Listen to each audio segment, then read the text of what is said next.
uburezi ni urufunguzo rw'ubuzima bwiza.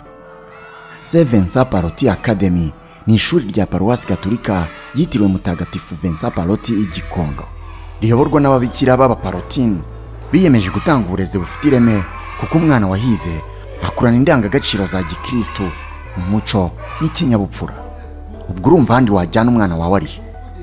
Saint Vincent Paroti Academy bafite amashuri atandukanye, harimo amashuri abanza ndetse n'ishuri ry'incuke. Muri Saint Vincent Paroti Academy niho honyine umwana yigishwa umuco nyarwanda ndetse agatozwa imikino itandukanye, utibagiwe ikoranabuhanga. Ibi byose bikorwa nyuma y'amasomo. Wadusanga haruguru y'umurenge wa Gikondo. Dufite kandi imodoka itwara abana bava ndetse bajya ku ishuri.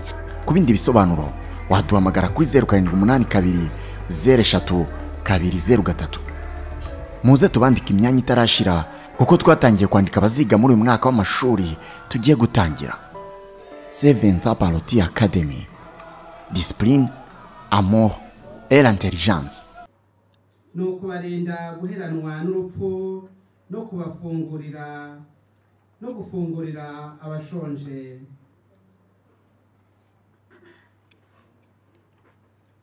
Kw'izina ry'Imana Data na Mwana na Roho Mutagatifu.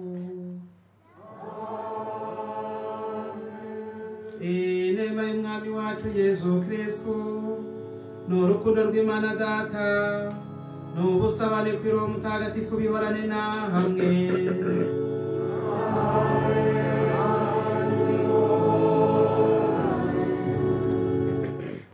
Bakristo bavandimwe, duteranye kuri uyu mugoroba kugira ngo duture igitambo cy'Ukaristiya kuri uyu munsi mukuru w'umutima mutagatifu wa Yesu.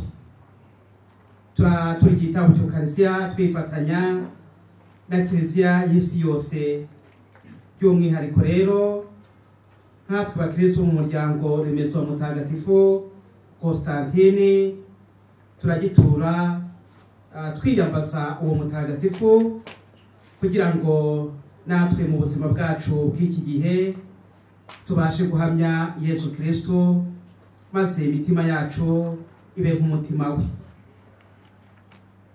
Iki gitambo cy'Ukaristiya by'umwihariko cyasabwe nyine n'umuryango remezo wa mutagatifu Constantine, bashimira Imana ibyiza byose yabahaye, cyane cyane ingabire y'ukwemera. Kandi turifatanya n'umuryango wa Jerome Ngarukiye na Lucia Mukagasana, bashimira Imana. Kandi uyu muryango remezo mutagatifu Constantine barasabira Patricie Murorunkwere witabye Imana n'abandi bose bitabye Imana bo muri uno muryango remezo. Bavandimwe rero, ni kenshi twatatiye urukundo rwa Kristo, maze twongera kumutera ayo macumu y'ibyaha. Ni mucyo rero kugira ngo dutuge igitambo cy'Ukaristiya kimweze kidusukura, tubanze twicishe bugufi twanga ibyaha byacu kugira ngo dushobore kumva ijambo ry'Imana no kugiturana umutima usukuye. Nemera imbere y'Imana ishobora byose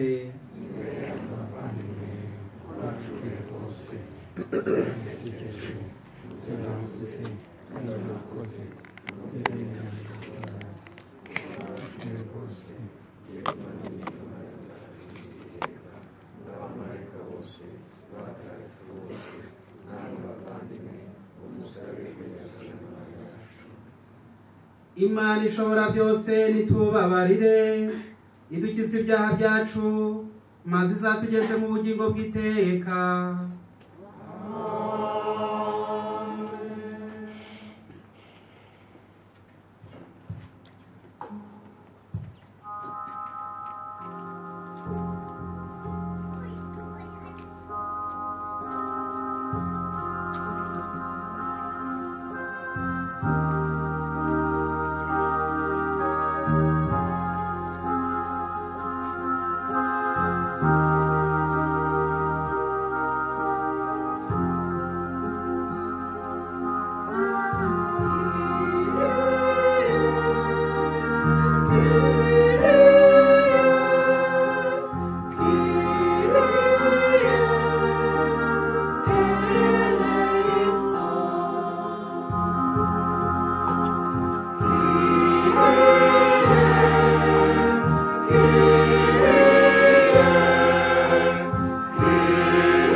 nyagasani Imana yacu, wagiriye impuhwe zawe maze utugwiriza ubukungu butagira ingano bw'urukundo rwawe mu mutima w'umwana wawe washenguwe n'ibyaha byacu.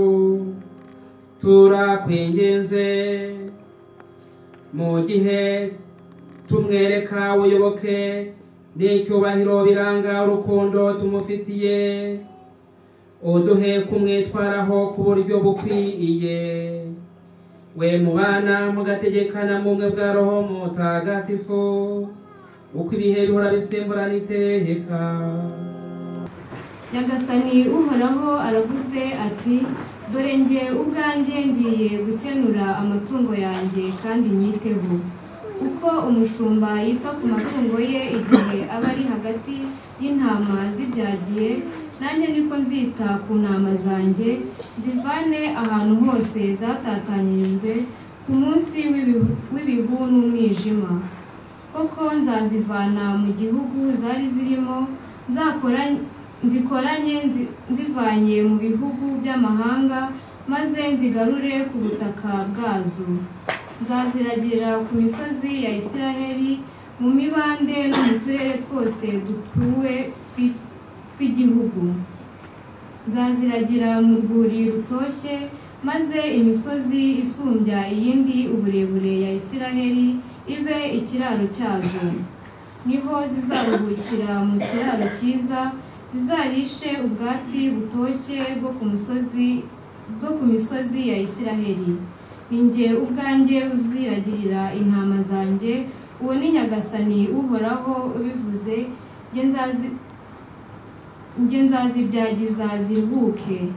Nzashakashaka yazimiye, ngarure iyari yatanye, iyakomeretse nyomore, naho iyari irwaye nyondore, ibyibushye ikanagira ubuzima bwiza nkomeze kuyitaho.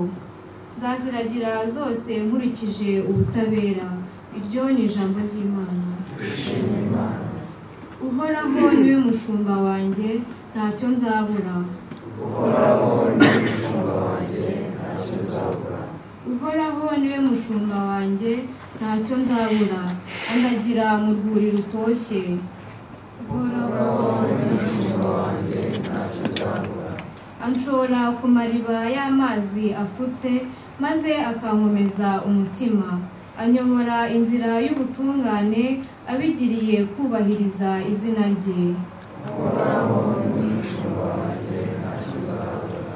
Naho nanyura mu manga yijimye, ntacyankura umutima, kuko uba uri kumwe nanjye, inkoni yawe y'ubushumba intera ubugabo.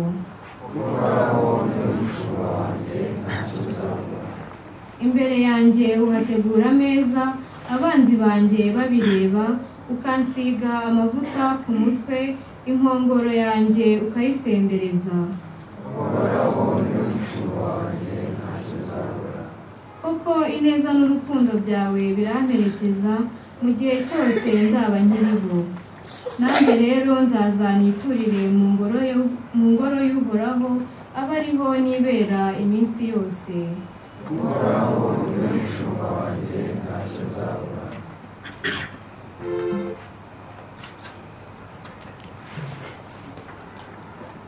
Isomo rya kabiri. Isomo ryo mu ibaruwa Mutagatifu Pawulo intumwa yandikiye Abanyaroma. Bavandimwe, urukundo rw'Imana rwabuganijwe mu mitima yacu na Roho Mutagatifu twahawe. Koko rero igihe twari tugifite intege nke, Kristo yapfiriye abanyabyaha ku munsi wagenwe. Birakomeye ko hagira upfira intungane. Sinzi niba hagira uwemera gupfira inyangamugayo.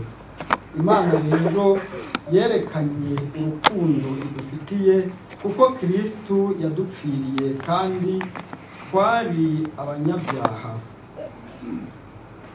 None ubwo twagizwe intungane n'amaraso ye, tuzarokorwa nawe uburakari ku buryo busumbijeho. Koko rero niba twariyunze n'Imana mu rupfu rw'umwana wayo, kandi nyamara twari abanzi. Ubwo twiyunze tuzarokorwa mu buzima bwe ku buryo busumbijeho. Si n'ibyo ngibyo gusa, twishimiye Imana muri Yezu Kristo umwami wacu, ari we amagambo yo mu Evanjiri ntagatifu uko yanditswe na Luka.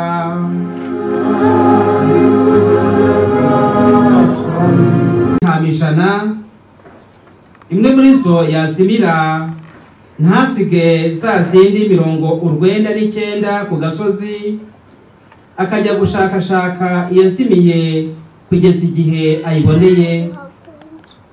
Iyo amaze kuyibona ayiterera ku bitugu yishimye, yagera iwe agakoranya inshuti n'abaturanyi, akababwira ati nimuze twishimane kuko nabonye intama yanjye yari yazimiye.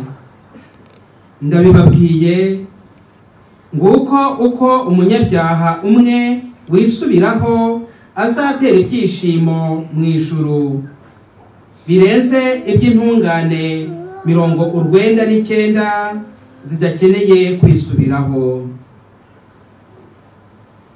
Iyo ni Evanjiri ntagatifu.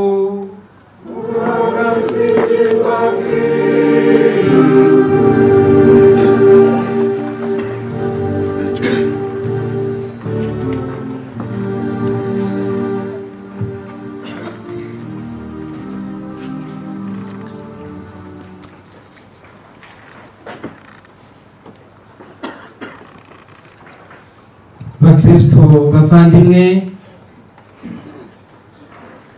tumaze iminsi twizihiza iminsi mikuru ikomeye nyuma ya Pasika. Twizihije Pentekoste, twizihiza Ubutatu Butagatifu, twizihiza isakaramentu ritagatifu, none twizihiza umunsi mukuru ukomeye w'umutima mutagatifu wa Yesu. Ngo tuwizihiza uyu munsi mukuru ukomeye, twawizihije ku wa gatanu, kuko niho uwo mutima mutagatifu wa Yesu wafunguwe igihe yadupfiraga. Ubundi iyo tuvuze umutima mutagatifu wa Yesu, twumvamo urwo rukundo rw'Imana n'impuhwe zayo. Yesu Kristo rero niwe ugira uti nimusange, cyangwa Imana muri rusange ikatubwira ati nimusange yemwe abarushye n'abaremerewe, kuko ngira umutima utuza kandi woroshya. Uwo mutima rero niwo yafunguriye ibiremwa byose, maze abanyabyaha basubirana rya shusho ry'Imana baremanywe, kuko bakuriweho icyaha ndetse basukurwa byimazeyo kugira ngo babe umuryango mushya w'abana b'Imana. Ibyo ariko ni n'abaharanira kubyemera. Yesu Kristo yapfiriye bose, ariko ababyirengagiza izo mpuhwe zirabashaka zikabageraho. Iyo bakomeje kutumvira Roho Mutagatifu zibajya kure koko, ariko Yesu akomeza gushakashaka, kuko ntawe azimiza, ahubwo n'uwazimiye aramushaka kugeza amugezeho. Ariko burya muntu Imana yamuhaye n'uwo mutima nama wo guhitamwo icyiza. Iyo rero yanze kugihitamo agahitamo ikibi, akanga izo mpuhwe z'Imana, aba yiciriye urwo rubanza. amasomo matagatifu tumaze kuzirikana nayo dusanga mu mwaka se aratugaragariza Yesu Kristo cyangwa umutima wa Yesu Kristo nk'umutima w'umushumba mwiza. Umushumba mwiza amenya intama ze zose, amenya imbyeyi, amenya amashashi, amenya n'inyana cyangwa utwana cyangwa utukiri dutoya, zose azitaho. Amenya izirwaye, amenya izishonje, akamenya n'izifite ubuzima bwiza, zose azitaho. Umuhanuzi Ezekiyeli igihe yahanuriraga Isirayeli ayibwira uburyo yari yaratatanye, yayigaragarije mu buryo bwa jyanga bw'abasizi ko n'andi mahanga yose azibumbira ku kwemera kumwe kw'Imana yacu, maze abantu bose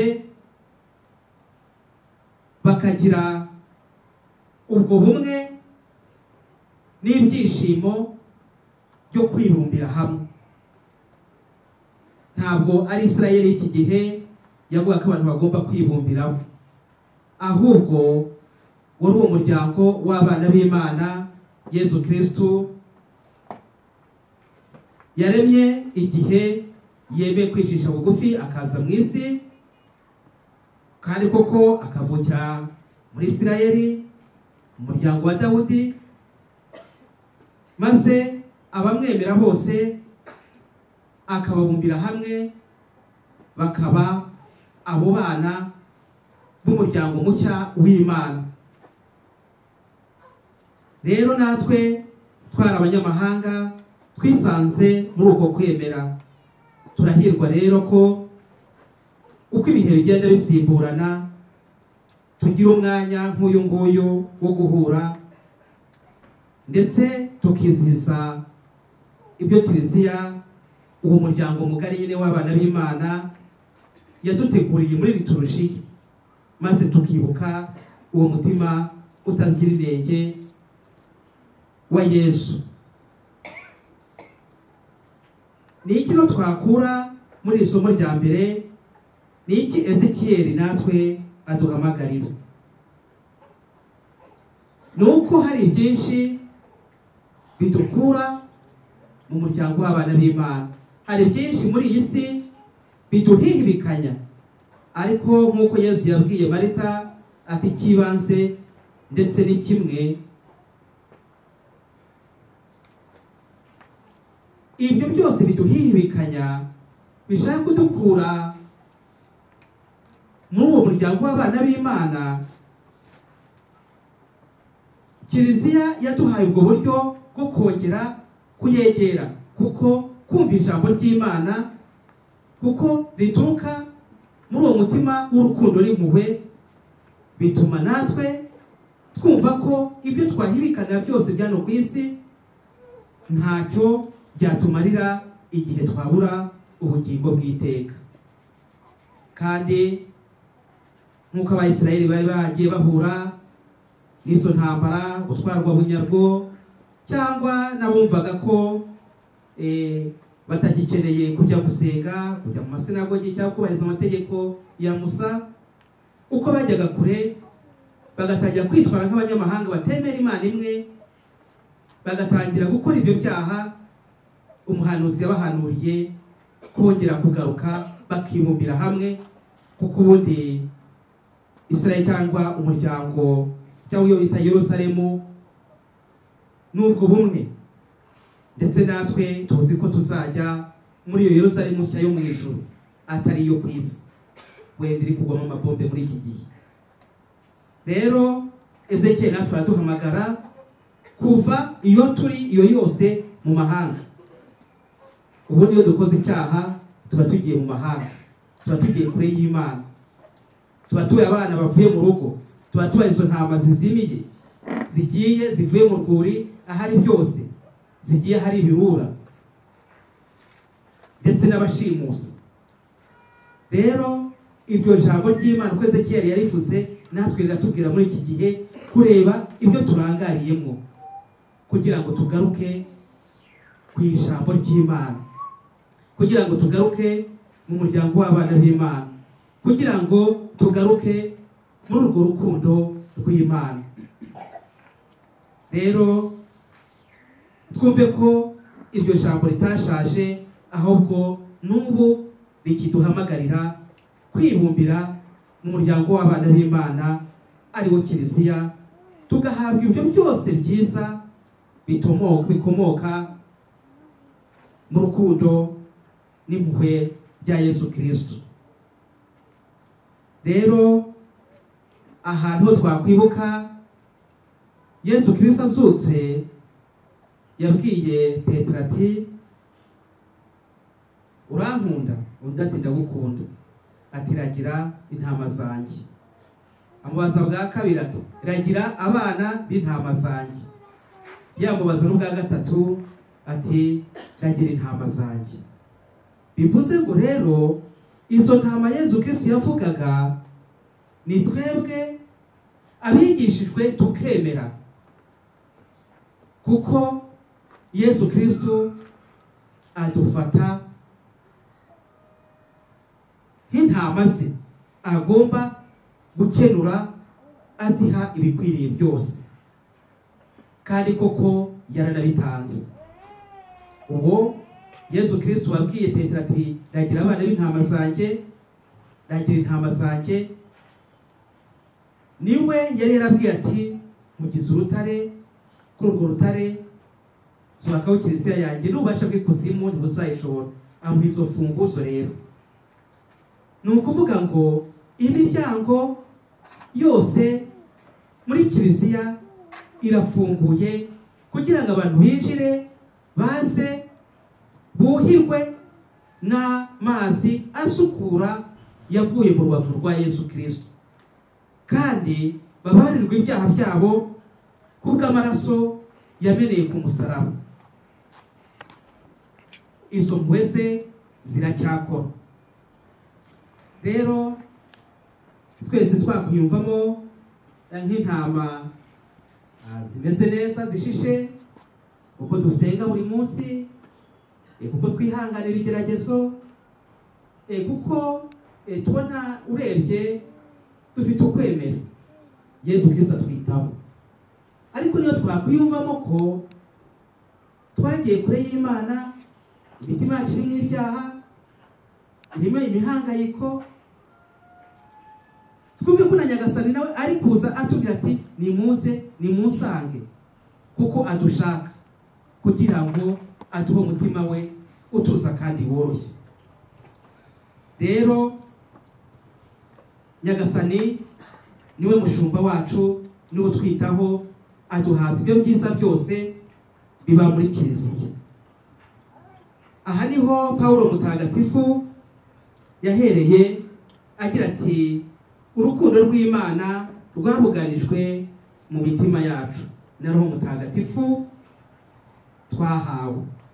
Natangiye mvuga ko uyu munsi mukuru uza muri urwo ruhererekane uhereye kuri Pentekosti, kuko Roho Mutagatifu niwe muvugizi Yesu yadusigiye kugira ngo ayobore imibiri yacu yera imbuto zihoraho z'ubugingo bw'iteka.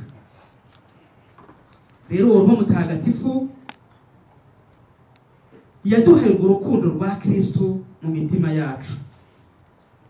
Iyo rero urukundo rwa Kristo ruturimo, twumva twishimye kuko tuba tunezerewe. Imana rero dufitiye natwe icyo cyizere nk'abakristo, kugeza ku bandi urwo rukundo rw'Imana. Tukaba nubwo twese turi intama za Yesu, nubwo turi intama z'Imana, ariko buri wese kuri batisimu yahawe ubwo bubasha buturuka kuri Yesu Kristo bwo kuba nawe yakenura abandi. Ugeze kubabaye ukamuhoza, ukamuha ibyishimo, ukamubwira ijambo rimuhumuriza, ukamufasha, ukamusura, uba umugaragarije uwo mutima w'ukwemera ufite muri Yezu Kristo, bityo nawe aba abaye uwe waragiye kure, ugarutse muri ubwo byishimo by'impuhwe z'Imana, bityo akumva aratuje.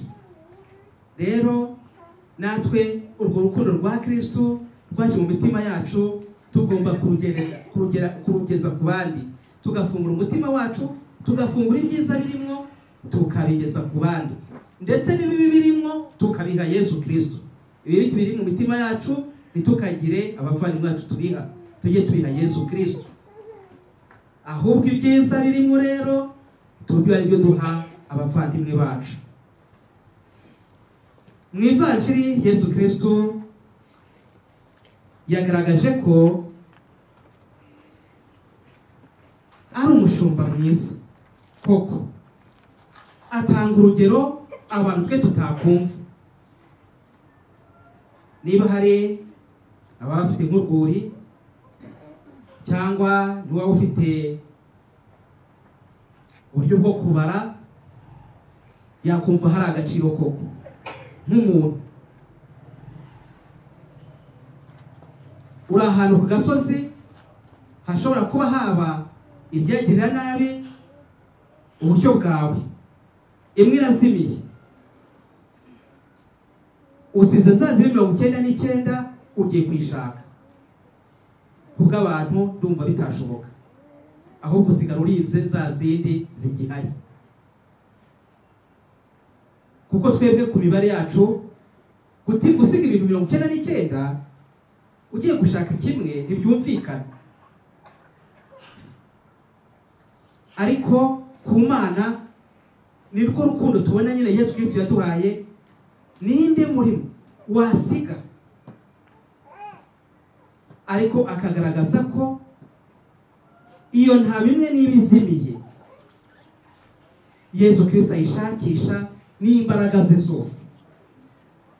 Rero aha Yesu Kristo niho yagaragaje ko we yanahisemo kupfira abanyabyaha arabitangira, kandi n'ubusanzwe ku bantu no kwitangira intungane biragorana.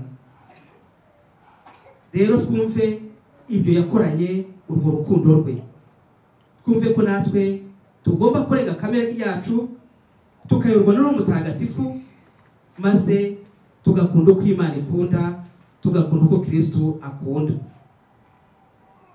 Rero twese duhamagarirwa kwisubiraho, kuko twebwe turi mu isi, turi abanyabyaha.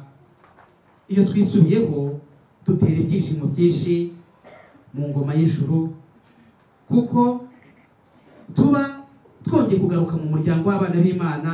Kandi koko Yesu Kristo yavuze ko ntawe azazimiza, kuca musanga wese, ndetse n'uwagiye aza akamushakisha yongera akagaruka muri ubwo buntu. Rero twumve ko tugomba guharanira igihe twagiye kure kugaruka mu muryango w'abana b'Imana. Tugarukamo gute rero? Wasanga hari abazimiriye wenda muri siporo yo ku cyumweru cyangwa mu yindi mirimo, mu cyaro bazita ngo ni shuguri, mu mujyi sinzi niba ari business. Hari byinshi twibereyemo aho niho twazimiriye, ariko iyo tugarutse tukaza mu gitambo cy'Ukarisitiya ku cyumweru, tutaba twumva tunezerewe. Ndetse n'iyo twaba twarakoze ibyaha bitukumira kuri ya masakaramentu, iyo tugarukiye Imana dutera ibyishimo Kiliziya y'ab'isi n'ab'ijuru. Buri wese rero yisuzume, arebe igice arimo, niba koko ariyo ntama yazimiye, twemere Roho Mutagatifu atugarure ku mariba y'amazi afutse. Kandi niba tunaniyumvamo ko turi izo ntama zimeze neza, tumenye ko Yesu Kristo agikomeza kutubungabunga, agikomeje kutubungabungisha izo mpuhwe ze kugira ngo tutagwa. Kandi nta n'icyo turusha abandi, ahubwo n'izo mpuhwe ze. Rero twumve ko tugomba kuza kumugumaho nk'abana mu rugo rw'umubyeyi. Yesu Kristo rero umutima we w'urukundo n'impuhwe wafunguriwe ku musaraba, havutsemo amaraso n'amazi. N'ubundi bavuga ko umuntu wamaze guca apfuye hari ukuntu amaraso n'amazi byitandukanya mu mutima, ariko mu by'ukwemera umutima wa Yesu Kristo wafunguwe. Banatubwira ko hari igitanga gishobora kuba cyarabaye, kuko ngo umusirikare wapfumuye umutima wa Yesu Kristo wavurwe ashobora kuba yararwaye ijisho, ngo hakaba hari ayo mazi rero yatarukiye mu jisho rye agahita abona. Ariko uko byagenda kose, niyo bitaba byarabaye uko nguko babitubwira, tuzi yuko n'abari aho ngaho bavuze bati uyu koko yari umwana w'Imana. Ayo maraso rero n'amazi byavutse umutima wa Yesu, n'urwo rukundo n'impuhwe ze, n'ayo masakaramentu Yesu Kristo yazanye kugira ngo umuryango mushya ubashe gusukurwa n'ayo maraso, kandi ubabarirwe ibyaha binyuze muri ayo masakaramentu yose. Ayo mazi yashushanya amazi yo kw'iriba rya batisimu. Twese rero niyo twaba twarabatijwe twivugurura umunsi ku wundi, kuko batisimu iduha gupfa ku cyaha, ikadufungurira kuzaba ubugingo bw'iteka. Umwambaro wacu rero tugenda tuwusukura muri iyi si iwanduza, tunyuze mu isakaramentu ry'imbabazi rya penetesiya, ugahora ubengerana, kandi turi mu isi yanduye kugira ngo tuzawuserukane utagira ubwandu. Mu byahishuwe hari aho tubona iyo mbaga nyamwinshi ngo niyo abameshe bambaye amakanzu yera, ngo amakanzu yera yabo bayameshe mu maraso ya ntama. Bavana Kristo Yesu akuswe. Ese ubwo mwebwe murabyumva? Ubundi ubusanzwe aho amaraso agiye bigenda bite? Haba ikizinga. None ngo amaraso ya ntama, abambaye amakanzu yera niho bayameshe. Byumvikane ko amaraso ya ntama arasukura, ntiyanduza nka yacu. Twese rero abemeye Yesu Kristo uwo mwambaro twarawuhawe, tugenda rero tumusukura uko twaba penetesi, uko duhabwa ukaristi, burya n'amaso ya Yesu tuba tuyahawe, tugakomeza tugasukurwa, tukava kuri iyi si. Kandi abantu bakaba batubonaga tumeze nk'abandi bose, nk'izindi ntama zose wenda zicumbagira, ariko bitewe na kwa kwemera Yesu Kristo agakomeza kudusukuza uruhu mutagatifu, maze tukazaseruka imbere ye, kuko twabaye mu isi twemera uwo mutima we, twemera kuhirwa mu masakaramentu ye, maze tukambara mu makanzu yera de. Niyo mpamvu nyine tubwirwa ko tugomba kuza guserukana utagira ubwandu, tugomba ko tudacumura, ariko dufite aho twisukurira. Rero Yesu Kristo yakomeje kugenda bihamya muri kiliziya ye ko agikomeza kwibera umushumba mwiza ayikenura. Isezerano rya kera ryagaragazaga iyo Mana ya Isirayeli. Yesu Kristo azagaragaza koko iyo Mana n'abanyamahanga bose bagomba kwisangaho bakayibumbiraho, nukarema umuryango mushya ari wo kiliziya, maze awuha izo mbaraga z'umutima we. Iyo kiliziya yakomejeho kugenda yitaho, si ukunayiha ukarisiya gusa, kuko kiliziya ibeshweho na ukarisiya, si ukuyiha gusa amasakaramentu, ahubwo yakomeje no kugenda yiha ibyanditswe kugira ngo dusobanukirwe n'ibyatambutse. Yesu Kristo yagiye yireka mu buryo butandukanye inshuro nyinshi abatagatifu, abagaragariza uwo mutima we, ndetse babaga atabara n'abatagatifu kuko babaga bakiri ku isi.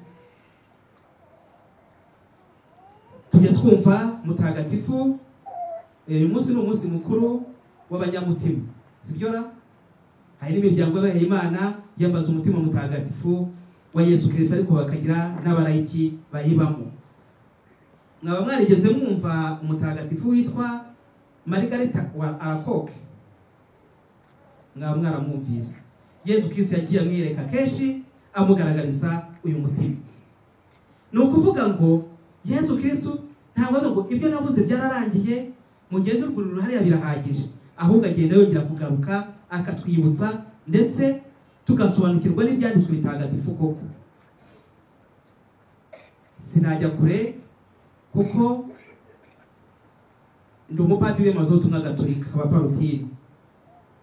Mutagatifu Vincent Paroti yakundaga kugaragaza ko Imana ari urukundo n'impuhwe bidashira, Dieu est amour infini, miséricorde infini, kandi ko kwa mutima wa Yesu Kristo icyavubutsemo n'urwo rukundo n'izo mpuhwe.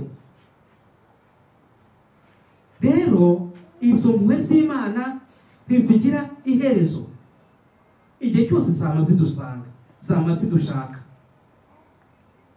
Uwo mutagatifu Vincent Paroti niwe wavuze ko uwabatijwe wese ari intumwa, maze afungurira Kiliziya kumva ko atari inyobozi gusa, ahubwo ari buri wese wisangamo.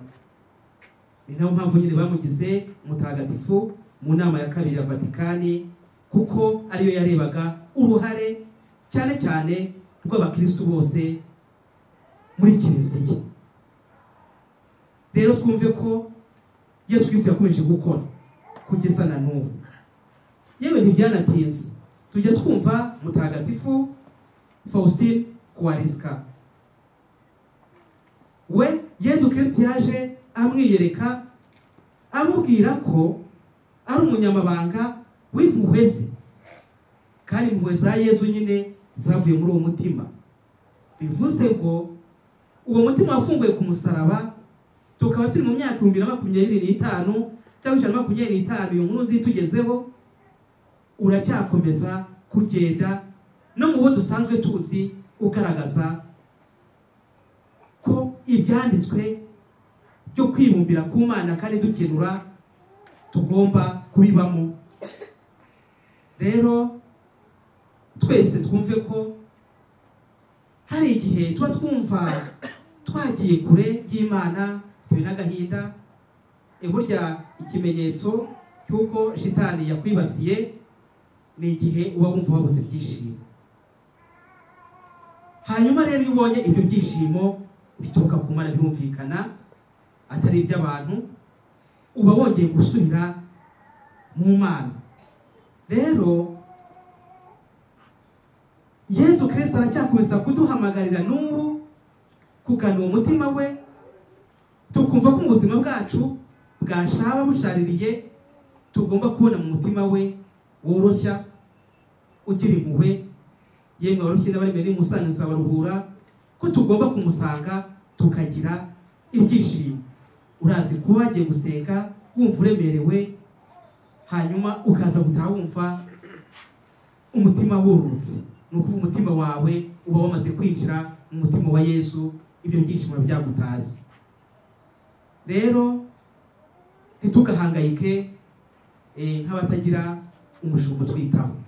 Yesu Kristo arahari, tumwemerere, tumuyoboke, twe kumwigomekaho, turekereho mutagatifu tuyobore, nibwo koko turushaho kuba muri urwo rwuri tugahabwa ibyiza byose birurimo. Dusabe mutagatifu Constantine nawe wemeye kumvira, akumva ko kubwo umusaraba atsinda, bityo yatsinda agakomorera umuryango w'abana b'Imana gusenga ku mugaragaro. Twumve rero ko nawe tumusaba kugira ngo adutakambire, natwe mu gihe cyacu ibyo tugomba duhura nabyo, urugamba rwose duhura narwo tugomba kurutsinda dukoresheje umusaraba wa Yesu Kristo. Kuri uwo musaraba rero niho hafunguriwe umutima wa Yesu Kristo, maze impuhwe ze n'urukundo bye bitugeraho. Twumve rero ko icyo twakwiratana cyose kigomba kuba ari umusaraba, kuko tuzaba twiratana urwo rukundo rwa Kristo, izo mpuhwe za Kristo zigomba kugera ku bandi. Umubyeyi Bikira Mariya nawe ufite umutima utagira inenge ndetse wanashenguwe, we waranahanuriwe, we ku mutima uzahura n'ibyo bikomere bigera muri 7, nawe tuziziza umunsi w'ejo akomeze adutakambire, maze tujye mu gishura cye tuhakure. Kandi nk'uko yaje ikibeho bivuga ati nta mwana wa Mariya utana imibabaro, nta mwana wa Mariya utana n'umusaraba, cyangwa nta wagira mu ijuru atababaye. Twumve ko ubabare bwose twahura nabwo hano ku isi atwumvisha, dusabire byose tubinyuze kuri Yesu Kristo ugira umutima ukunda, woroshya kandi utuza. Dusabe rero dusabirana, dusabira n'isi yose gufungukira cyangwa kwemerera umutima wa Yesu kuvura izo mpuhwe, maze dutsinde ikibi cyose kiba mu mutima wacu. Nyagasani Yesu nabane nawe. Imana rimwe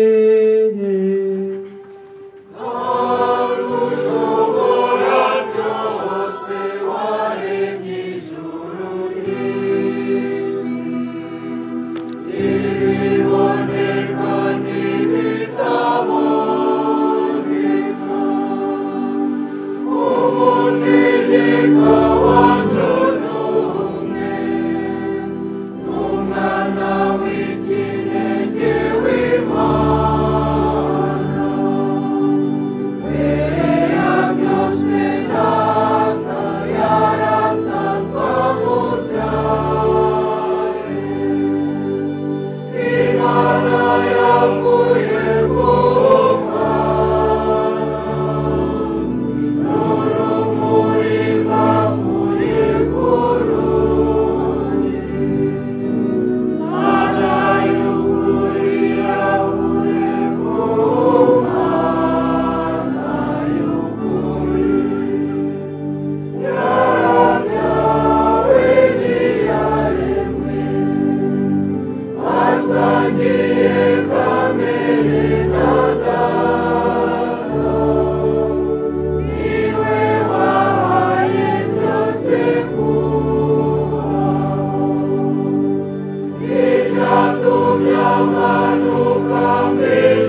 Yesu Kristo yaremye umuryango mushya maze hawita kiliziya. Kiliziya rero bwo harimo abana bagenda bamwe bajya kure yayo. Dusabe Nyagasani Yesu akomeze yohereze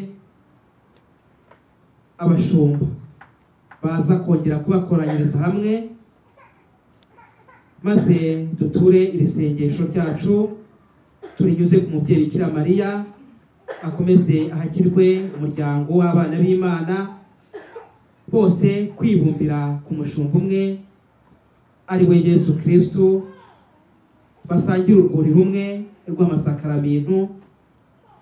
Ibyo tunyuze kuri uwo mubyeyi ugira umutima uzira inenge, tumwiyambaza nk'uko abamarayika bamusuhuzaga ndetse n'abandi bamurataga. Twe tugire tuti ndakuramutsa Mariya, umujene guhana n'Imana, wahebuje abagore bose umugisha, na Yesu umwana wabyara arasingizwa. Mariya mutagatifu mubyeyi w'Imana, urajye dusabira tw'abanyabyaha kuri ubu n'igihe tuzapfira. N'andi masengesho yose dufite mu mitima yacu ari abadutumye ndetse n'abandi bose badusabiye kubasabira, yose tuyatuye tuyimije ku bwa Yesu Kristo umwami wacu.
Nyagasani turakwinginze ugirire urukundo rutavugwa rwuje umutima w'umwana wawe ukunda cyane, maze aya maturo tuguhereje akunogere kandi atubere impongano y'ibyaha byacu kubwa Kristo umwami wacu.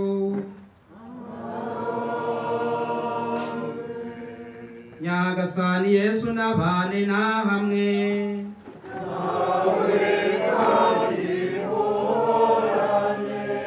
imitima yanyu nihugukire by'ijuru.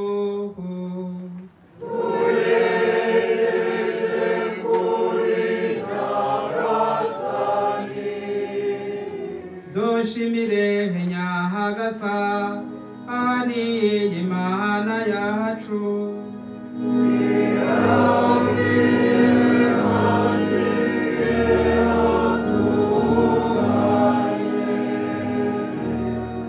Ni koko birakwiye kandi biratunganye, ni ngombwa kandi birimo agakiza ko tugushimira iteka n'ahantu hose Nyagasani dawe nyir'ubutagatifu, Mana ishobora byose ugahoraho iteka ku bwa Kristo umwami wacu.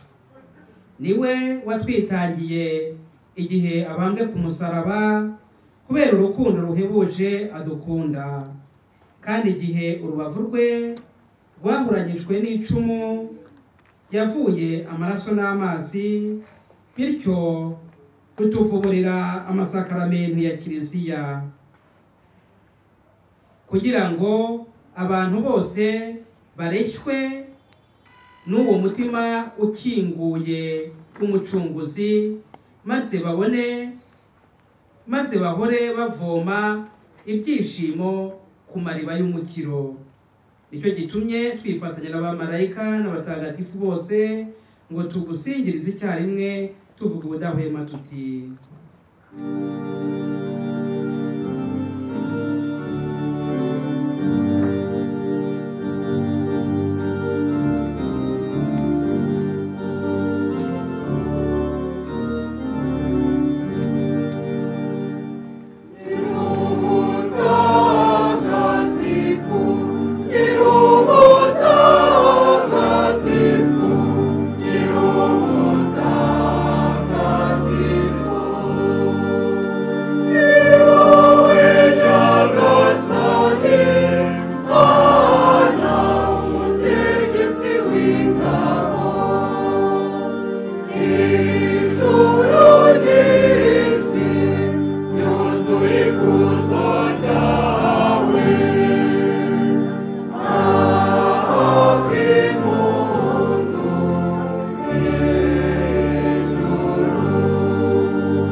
nyir'ubutagatifu Nyagasani ukaba n'isoko y'ubutungane bwose, none umubyeyi wacu turagusaba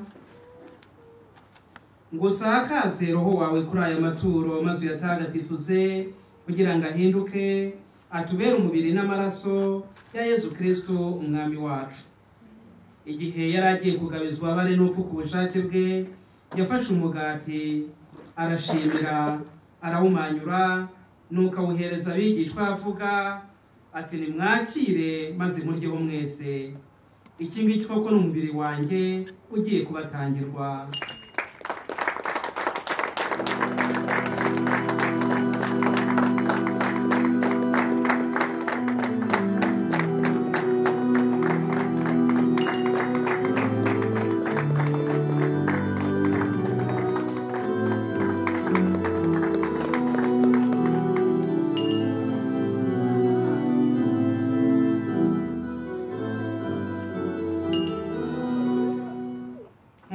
Yaramaze kubigenza, barangije kurya, afata inkongoro nanone arashimira, nuko ayihereza abigishwa avuga ati: nimwakire maze munywe mwese, iyi ngiyi koko ni inkongoro y'amaraso yanjye y'isezerano rishya kandi rizahoraho iteka, agiye kumerwa mwebwe n'abandi bose kugira ngo mugirirwe imbabazi z'ibyaha. Ibi mujye mubikora nk'urwibutso rwanjye.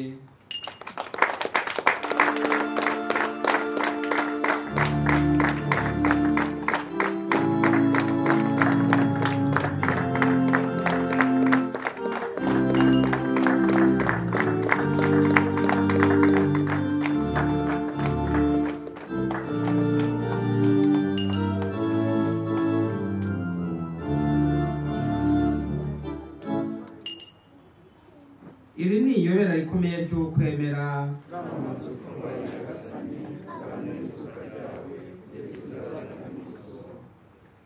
None rero Nyagasani, mu gihe twibuka urupfu n'izuka by'umwana wawe, tugutuye umugati utanga ubugingo hamwe n'inkongoro y'umukiro, tugushimira ko watumye tuberwa no kugushengerera tukaguhereza amaturo, kandi turakwinginga twiyoroheje utwebwe abasangira umubiri n'amaraso bya Kristo, Roho Mutagatifu aduhuze twunga ubumwe.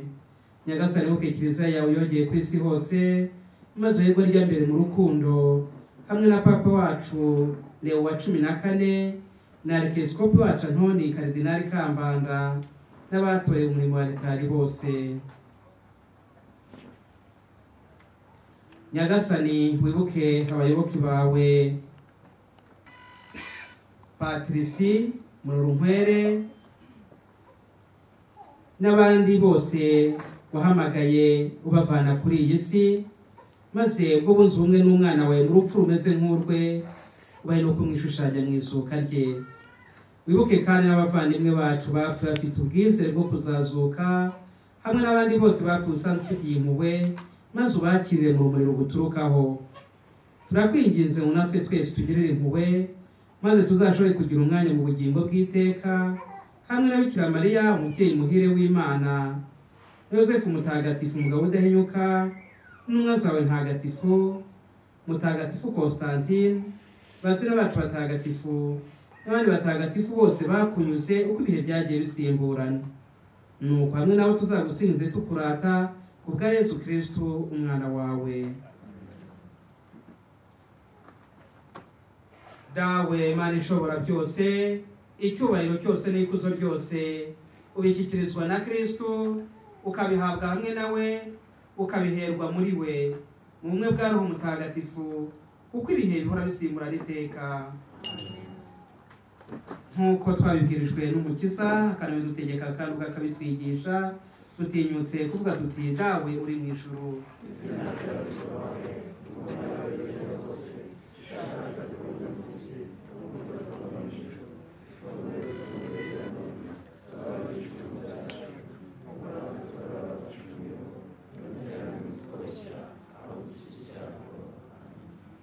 Nyagasani, turakwinginze udukize ibyago byose, ibihe turimo bisakazemo amahoro, impuhwe zawe ziturengere, zidukize icyaha cyose, ziturinde n'amakuba yose, mu gihe tugitegereje ya mizero mahire no kuza k'umukiza wacu Yesu Kristo.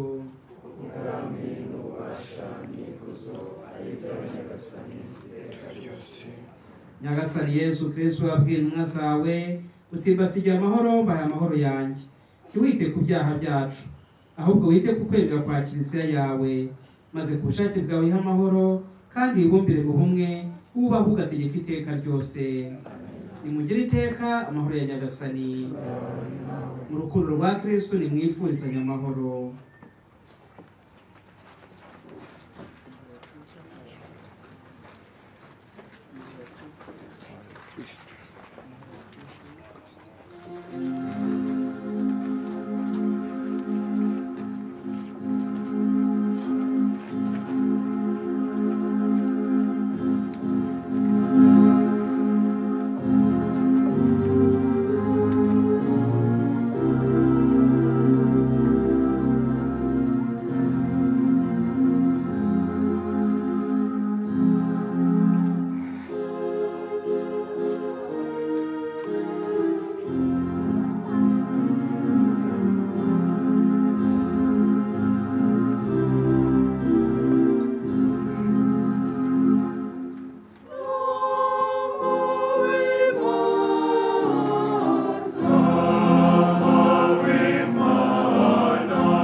niridutere kugurumanamo urukundo rutagatifu ruhora rutureshya ngo tugane umwana wawe Yezu Kristo kandi tumenye kumubona muri bagenzi bacu we ubaha agategeko iteka ryose.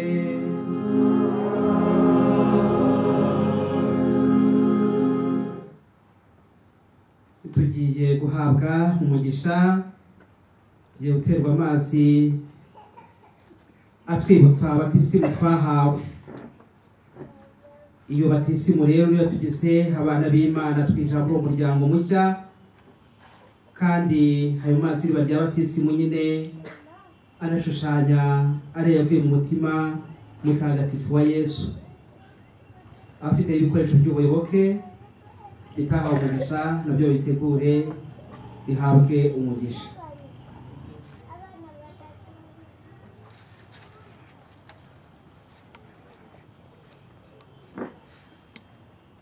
Urasingizwa Nyagasani we soko y'imigisha yose, wowe wahaye abantu amazi atanga ubugingo n'ubusukure. Manura umugisha wawe kuri aya mazi maze avugure muri twe ingabire batisimu twahawe, kandi atubere ikimenyetso cy'umugisha wawe kubwa Yesu Kristo umwami wacu.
Nyagasani Yesu n'abanena hamwe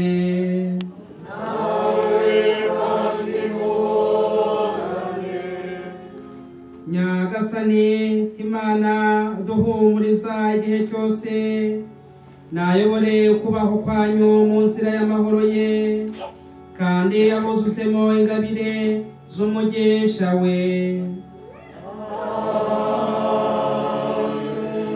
Nabakize bibatera impagarara byose, maze akomeze imitima yanyu mu rukundo rwe. Nuko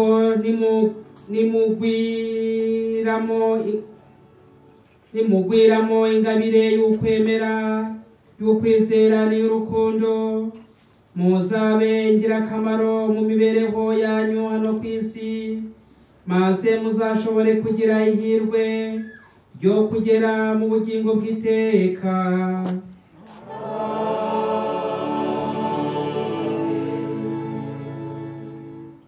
Nahe imitima yanyu kwibanda ku magambo ye, kugira ngo mushobore gutunga umunezero uzahoraho iteka.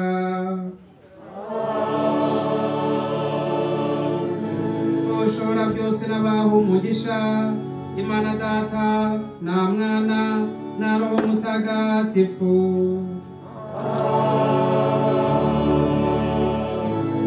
Nimujyana amahoro ya Kristo.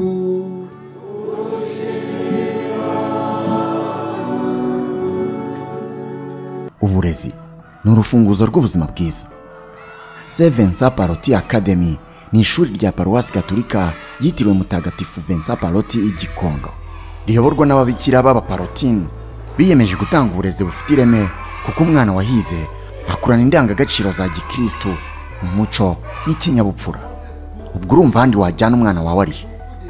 St Vincent Paroti Academy bafite amashuri atandukanye, harimo amashuri abanza ndetse n'ishuri ry'incuke. Muri St Vincent Paroti Academy niho honyine umwana yigishwa umuco nyarwanda ndetse agatozwa imikino itandukanye, utibagiwe ikoranabuhanga. Ibi byose bikorwa nyuma y'amasomo. Wadusanga haruguru y'umurenge wa Gikondo. Dufite kandi imodoka itwara abana bava ndetse bajya ku ishuri. Ku bindi bisobanuro waduhamagara kuri 0782 03 203. Muze tubandika imyanya itarashira, kuko twatangiye kwandika abaziga muri uyu mwaka w'amashuri tugiye gutangira. St Vincent Paroti Academy. Discipline, amour et l'intelligence.